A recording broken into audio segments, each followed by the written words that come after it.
वमन विद्या को हासिल करना उतना आसान नहीं था जितना आपको लगता है। कुछ लोग कई वर्षों की तपस्या के बाद इसे हासिल करते हैं। मैंने सुना है कि जो साधु अच्छे कर्मों के लिए अपना जीवन व्यतीत कर रहे हैं, वे लोग इस ज्ञान का उपयोग अपने पुराने शरीर को छोड़कर नया शरीर धारण करने के लिए करते हैं। लेकिन जो व्यक्ति इसकी गलत राह में खो जाता है, वो इस ज्ञान का दुरुपयोग करना शुरू कर देता है और अपने आयु को बढ़ाना चाहता है।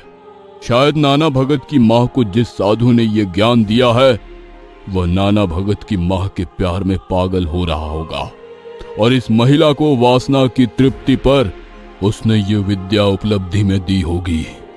इसका एक समाधान है, लेकिन इसके लिए बहुत हिम्मत चाहिए। ये इतना आसान नहीं है।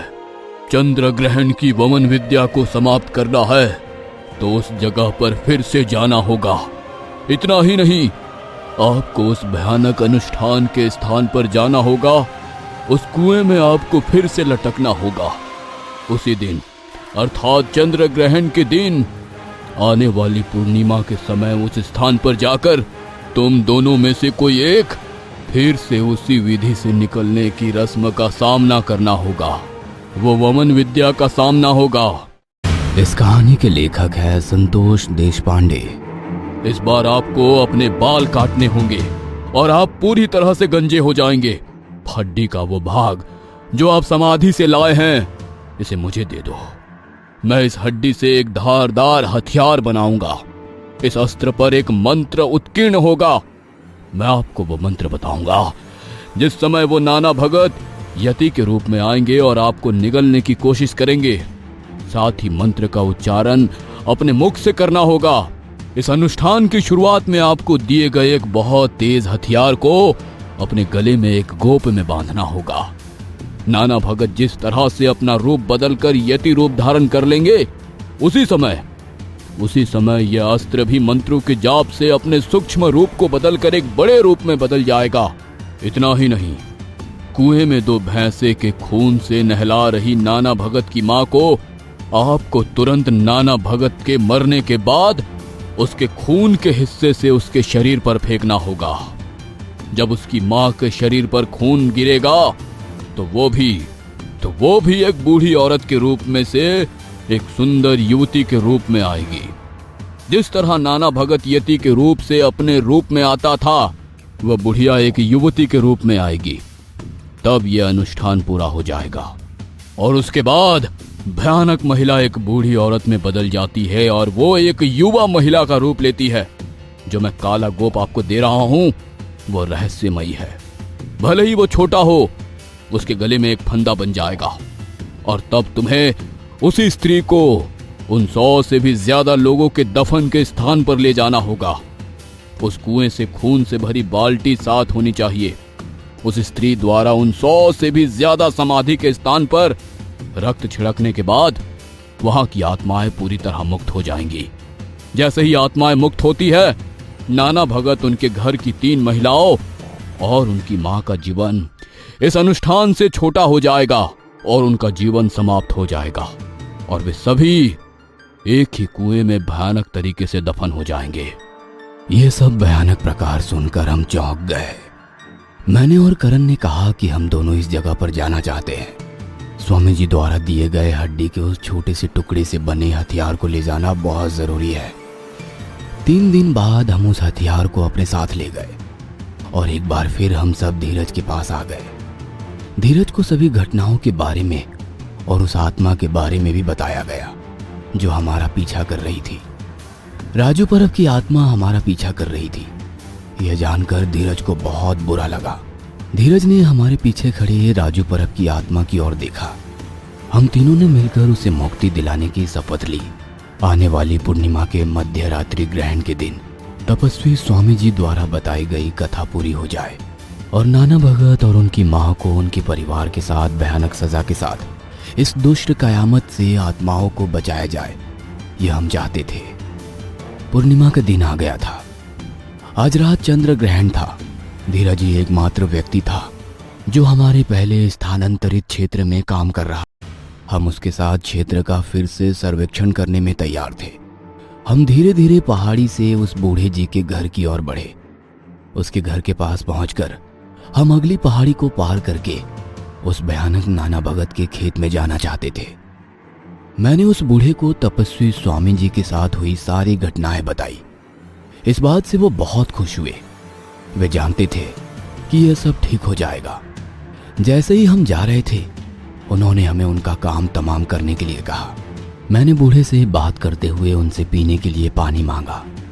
बूढ़े आदमी ने झोपड़ी में जाकर पानी पीने को कहा। मेरा ध्यान आसानी से अंदर की तस्वीर की ओर गया। मैंने तर्क दिया कि फोटो में नाना भगत, उनकी माँ और उनके पिता है, लेकिन वो चेहरा बूढ़े के जैसा दिख रहा था। उसके बाद तस्वीर के किनारे पर अटके हुए नक्शे को देखा। एक कुएं की तस्वीर थी। उसमें पड़े नरकट, कुएं में व्यक्ति, बूढ़ी औरत, सभी कब्रें, और एक तस्वीर एक युवती की थी जिसके साथ वो बहुत ही कम उम्र में लगभग उससे बाहर बैठे हुए बूढ़े की तरह लग रहे थे। मैंने मन ही मन सोचा, इस तस्वीर की युवा औरत बाहर बैठे बूढ़े की पत्नी दिखने में कितनी सुंदर है। मैंने पानी पिया और बाहर आ गया। इसी बूढ़े के कारण ही हम लोगों को इस भयानक कर्मकांड से मुक्त करने का पवित्र कार्य मिला है। मैं उन दोनों के साथ फिर से चलकर हम नाना भगत की बस्ती के पास देवी के मंदिर में आ गए और रुक गए। हम चुपके से ये सब नज़ारे देख रहे थे जब उनके घर की महिलाएं, बुढ़िया और नाना भगत धीरे धीरे अपने काम से समय निकालकर ग्रहण की तैयारी कर रहे थे। नाना भगत नदी में स्नान करने के बाद हमने एक दूसरे को गंजा किया ताकि कोई हमें पहचान ना सके। हम ये अनुष्ठान चुपचाप से करना चाहते थे। चुपचाप हम तीनों मौके पर पहुंच गए। पता नहीं कैसे पर बुढ़िया को पता चल गया कि हम वहां आए हैं। एक महिला पूल के पीछे हमारी ओर दौड़ कर आ रही थी। इससे पहले कि हम इसे जानते, उन्होंने हम तीनों के चेहरे पर कुछ अजीब भस्म से फूंका। पिछली बार पानी पीने से हम बेहोश हो गए थे, हालांकि इस बार हम उस भस्म के कारण बेहोश हो गए और थोड़ी देर बाद जब हम जागे, आधी रात हो चुकी थी और ग्रहण शुरू हो चुका था। हम तीनों उल्टा लटके हुए थे। वे लोग लौट आए और हम तीनों को वहां से ले गए और कुएं के पास होम हवन में रुक गए। फिर से वो भयानक बूढ़ी औरत हमारे पास आ गई। उसने हम तीनों में से किसी एक को चुनने का फैसला किया। उसने उन्हें मेरी ओर भेजा और उसके आगे दो भैंसों को कुएं की लकड़ी से बंधे हुए हम थे। कुछ ही क्षणों में वे दोनों भैंसें भयानक आवाज के साथ कुएं में खींच लिए गए। जिस तरह से राजू परब को कुएं के पास ले जाया गया था, इसी तरह वे मुझे कुएं के किनारे तक ले गए। मेरे पीछे खड़े करण और धीरज दोनों जोर जोर से चिल्ला रहे थे। बुढ़िया ने खुशी खुशी कुएं से खून निकाला और खून की बाल्टी मेरे शरीर पर फेंक दी। उसके बाद मैं लकड़ी में फंस गया और कुछ ही क्षणों में मुझे फिर से एक भयानक गुर्राहट सुनाई दी। मुझे पता था कि अब हड्डी पर लिखे मंत्र को पढ़ना है। मैंने मंत्र का जाप करना शुरू कर दिया। यति निगलने के उद्देश्य से ऊपर आने लगा। मेरे मंत्र के प्रभाव से छोटे आकार की शस्त्र जैसे हड्डी अपने आकार के साथ बढ़ने लगी। वही इतनी बड़ी हो गई कि नाना भगत ने मुझे निगलने से पहले वह छोटे छोटे मांस के टुकड़ों में बिखरते हुए कुएं में डूब गया। यह देख बुढ़िया घबरा गई और चिल्लाने लगी। उसी समय हाथ में बड़ा हथियार लेकर कुएं की दीवार पर बैठ गया। नाना भगत मर गया था। अब अगली क्रिया करनी थी। मैंने करण को कुएं से खून से भरा पानी निकालने को कहा। उसने तुरंत कुएं से बाल्टी भर खून निकाला। वो खून उस बुढ़िया पर छिड़काया और वो बूढ़ी औरत एक युवा और सुंदर महिला के रूप में बदल गई। उसका चेहरा खून से भरा हुआ था और हम सभी ने उसे देखा। मैंने जब उसका चेहरा देखा तो बहुत आश्चर्यचकित हुआ। बूढ़े के घर में जब मैं पानी पीने गया था तो जो चेहरा मैंने तस्वीर में देखा वो बिल्कुल वही चेहरा था। मेरे मन में यह शंका उठी कि क्या यह व्यक्ति वास्तव में नाना भगत का चाचा था या नहीं। करण ने कहा कि ज्यादा मत सोचो, चलो रस्म को जल्दी से जल्दी पूरा करो।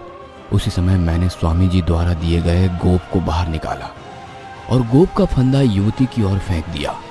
यह बहुत बड़ी काली रस्सियों में परिलक्षित हो गया। एक पल के लिए वो महिला उसमें फंस गई।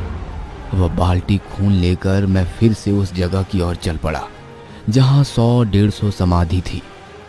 जब उस समाधि पर रक्त छिड़का गया तो अचानक चीखों से पुकारते हुए आत्मा को मुक्त होते देखा। इन सब के बीच चीख पुकार की आवाज में एक शख्स पीछे चलता नजर आया। वह एक तपस्वी की तरह लग रहा था। हमें नहीं पता था कि कौन सा व्यक्ति यहाँ अचानक से चल रहा था। उस युवती का परिवर्तन बहुत अलग तरीके से बदल रहा था। वह बहुत कमजोर और दुर्लभ हो गई थी।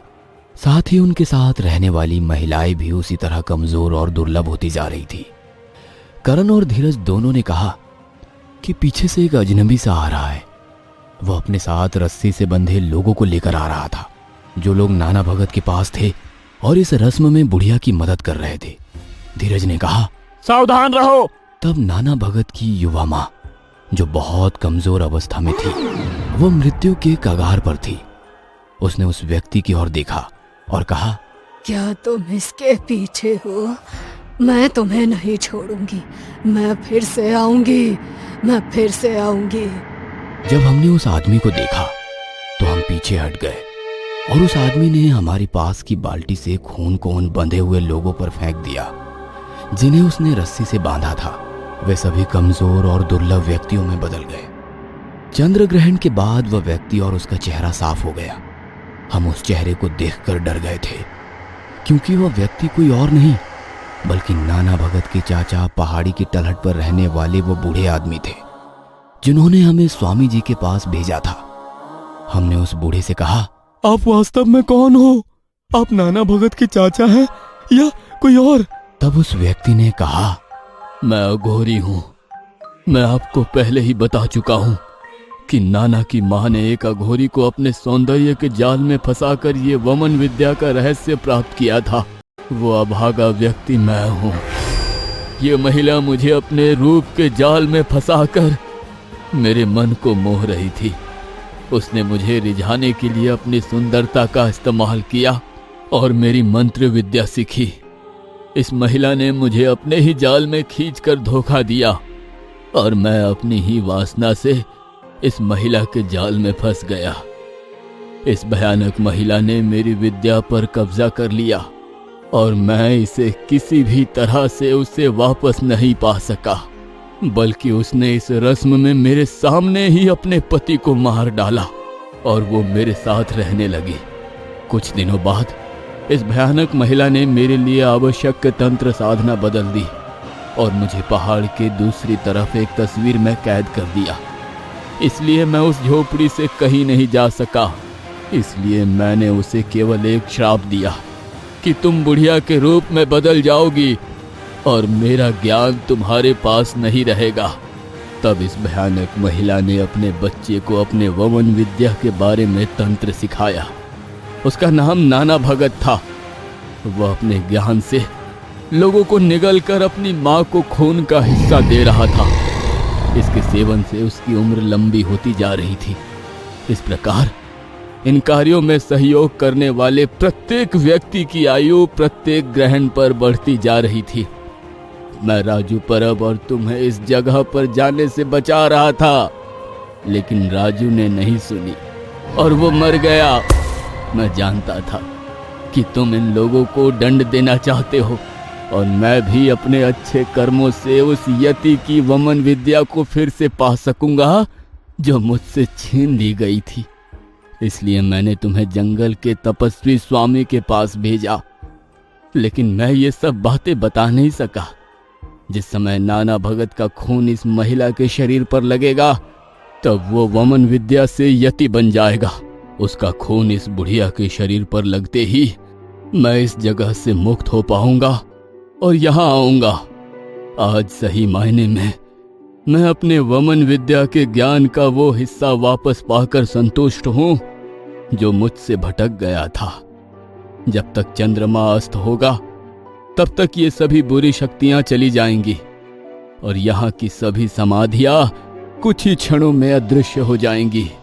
नाना भगत के चाचा, जो एक बहुत बूढ़े आदमी की तरह दिखता था, अब एक युवा जटाधारी अघोरी में बदल गया था। उस समय अघोरी ने उन सबके कमजोर शरीर को कुएं में फेंकने को कहा और उन सभी भयानक लोगों को उसी कुएं में दफना दिया। इन सभी अनुष्ठानों को पूरा करने के बाद अघोरी स्वामी मधुमलाई अपने तपस्वी स्वामी की गुफा के दर्शन के लिए जंगल में चला गया।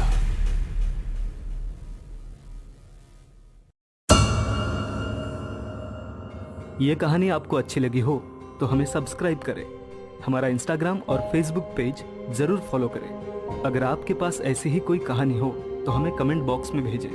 हम कोशिश करेंगे कि अगली एनिमेटेड स्टोरी आपकी होगी।